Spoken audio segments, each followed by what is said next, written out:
ஆட்சி காலம் வரை ஒவ்வொரு மாணவர்களுக்கும் மடிக்கணினி அவர் வீட்டில் போயிட்டு நல்லா படிக்கணும்னு சொல்லிட்டு லேப்டாப் கொடுத்தாங்க. அதே மாதிரி சைக்கிள் கொடுத்தாங்க. அதே மாதிரி பார்த்தீங்கன்னா அவங்களுக்கு எல்லா வகையான நன்மைகளை தரக்கூடிய அனைத்து திட்டங்களும் தீட்டினார்கள்.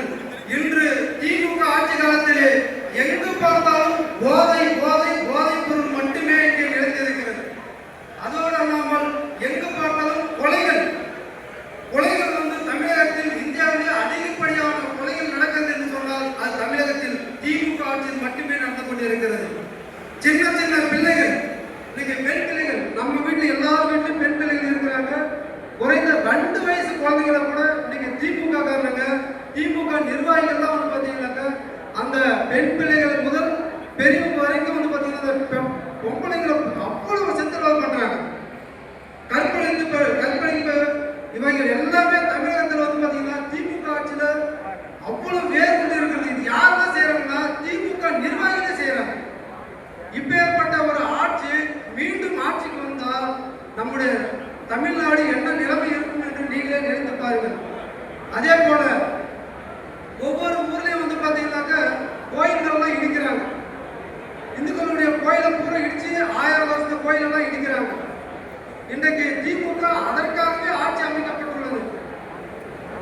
மத்திய அரசாங்கம் மாண்புமிகு நரேந்திர மோடிஜி அவர்கள் உலகம் முழுக்க சுத்தரம் சொல்றாங்க.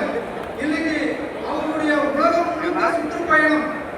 இன்றைக்கு எண்ணெய் கப்பல் மிகவும் பாதுகாப்பான முறையில் ஈரானில் இருந்து எண்ணெய் கப்பல் இந்தியாவுக்கு சேர்க்கிறது. வேற எந்த தலைவராட்சி இருந்திருந்தா இன்னைக்கு அந்த கப்பல் இந்தியாவுக்கு சேர்ந்திருக்காது.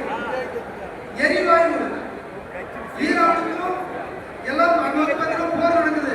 எரிவாயு இன்னைக்கு ஈரானை கடந்து நம்முடைய இந்தியாவை நோக்கி வருகிறது என்று சொன்னால் நம்முடைய இந்தியாவின் பாரத பிரதமர் நரேந்திர மோடி அவர்களுடைய ஆளுமை அவ்வளவு ஆளுமை மிக்க ஒரு அரசியல் தலைவராகவும் இந்தியாவுடைய ஒரு மிகப்பெரிய தலைவராகவும் விலகிக் கொண்டிருப்பதாகவும் இன்றைக்கு இந்தியாவிலேயே உலகம் பாகிஸ்தான் 560 ரூபாய்.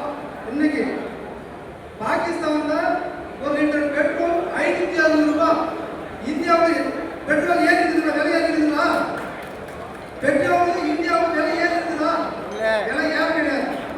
இதுக்கெல்லாம் காரணம் நம்முடைய பாரத பிரதமர் நரேந்திர மோடி அவர்கள். இங்கே தமிழ்நாட்டில் எடப்பாடி அவர்கள் நீங்க நினைச்சு பாருங்க, ஆளுட்டு அறை அப்படின்னு வச்சிருந்தாங்க. தாய்மார்கள் குழந்தை பெற்றுக்கிறாங்க. ஒவ்வொரு பஸ் ஸ்டாண்ட்லையும் ஒவ்வொரு ஹாஸ்பிட்டல்லையும் ஒவ்வொரு பொது இடங்கள்லையும் பாலூட்டும் அறை அப்படின்னு சொல்லி வச்சிருந்தாங்க. இன்னைக்கு அங்க பாலூட்டும் அறை இருக்குதா? அங்க என்ன நடந்துருக்குது? சாராயம் குடிக்கும் அறையாக அங்கே மாறிவிட்டது. இதுக்கெல்லாம் யார் காரணம்? ஆளுகின்ற திமுக ஆட்சியாளர்கள் தான் காரணம்.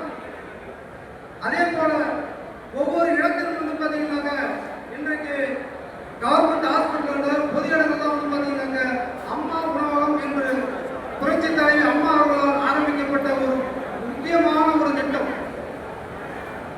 வீதியில பணமே இல்லை, அன்னன்னைக்கு கஷ்டப்படக்கூடிய மக்கள்லாம் பார்த்தீங்கன்னா 1 ரூபாய்க்கு ஒரு இட்லி தான் போய் சாப்பிட்டுருந்தாங்க. 10 ரூபாய் கொடுத்தா 10 இட்லி ரொம்ப சாப்பிட்டு போயிருந்தாங்க. இன்னைக்கு அந்த அம்மா உணவகத்தை மூடிவிட்டு ஒண்ணுமே இல்லை. எடப்பாடியார் புரட்சி தலைவி அம்மா அவர்கள் கொண்டு வந்த அனைத்து திட்டங்களையும் சுத்தமாக நிறுத்திவிட்டார்கள். அதெல்லாம் யாருக்கு மிகப்பெரிய ஒரு அடியாக இருக்கிறது என்று சொன்னால் ஏழை மக்களுக்கு தான். அதிமுக ஆட்சியிலே புரட்சி தலைவி அம்மாவுடைய ஆட்சி காலத்தில் தங்கத்துக்கு தாயை கொண்டு வந்தார்கள். 12வது படிச்சாங்க 25,000 ரூபாய். அரை பொண்ணு தாலி. டிகிரி முடிச்சிருந்தா 50,000 ரூபாய். இன்னைக்கு எங்கெல்லாம் கிடைக்குதுங்களா? யாராவது ஒருத்தர் வாங்கியிருக்காங்களா? ஒருத்தர் வாங்க. ஏன்னா அந்த திட்டங்களை எல்லாம் திமுக ஸ்டாலின் அரசாங்கம் வந்த உடனே அதெல்லாம் என்ன பண்ணிட்டாங்க? மூடி வச்சுட்டாங்க. அது மாதிரி என்ன பண்ணிட்டாங்க? மாசம் 1000 ரூபாய். சரி ரைட், மாசம் 1000 ரூபாய் வச்சுக்கலாம்.